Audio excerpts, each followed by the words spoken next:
السلام علیکم۔ شفق YouTube channel کے ساتھ میں ہوں آپ کی ہوسٹ مہرما۔ ایک بزرگ گھوڑے پر سوار کہیں جا رہے تھے کہ راستے میں بازار حسن پڑا۔ وہاں ایک گنڈا اپنی طوائف محبوبہ کے ساتھ جا رہا تھا۔ بزرگ کے گھوڑے کا سم کیچڑ میں پڑا اور گنڈے کی محبوبہ کا سارا لباس کیچڑ سے خراب ہو گیا۔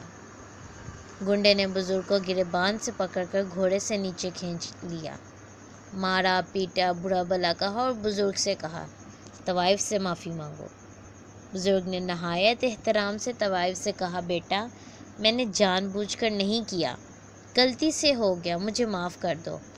علاقے کے کچھ لوگوں نے جو بزرگ کو جانتے تھے مل جل کر معاملہ رفع دفع کروا دیا اور بزرگ پھٹے گریبان کے ساتھ وہاں سے روانہ ہو گئے۔ بزرگ کے جاتے ہی گنڈا اپنی محبوبہ کے ساتھ سیڑھیاں چڑھ کر اوپر جانے لگا۔ پیر پھسلا، سیڑھیوں سے گر کر گردن ٹوٹ گئی اور وہ موقع پر ہی ہلاک ہو گیا۔ اہل علاقہ سیدھے بزرگ کے گھر پہنچے اور بولے، بابا جی، وہ ایک جاہل گنڈا تھا، لیکن آپ تو اہل علم و حکمت ہیں۔ اس نے گستاخی کی، غلط کیا، لیکن آپ کو بھی بد دعا نہیں کرنی چاہیے تھی کہ وہ اسی وقت ہلاک ہو گیا۔ ہوا کیا تھا؟ بزرگ نے سنجیدگی سے پوچھا۔ جی، آپ کی وجہ سے ایک طوائف کے کپڑے گندے ہوئے، اس کے یار کو غصہ آیا اور اس نے آپ کو پیٹ دیا۔ لوگ بولے، کیا طوائف نے اپنے یار کو کہا تھا کہ مجھے مارے؟ بزرگ نے پوچھا۔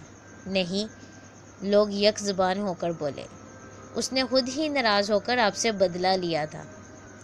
ایک طوائف کا بھی ایک یار تھا جس نے بغیر اس کے کہے انتقام لے لیا۔ بزرگ سنجیدگی سے بولے، کیا میرا کوئی یار نہیں تھا کہ جسے بغیر میرے کہے غصہ آ جاتا؟ مولانا طارق جمیل تو صحافت کی طوائفوں سے معافی مانگ لیں گے یا مانگ لی، لیکن انہیں کیا لگتا ہے کہ مولانا کا کوئی یار نہیں کہ جو ان سے انتقام لے گا؟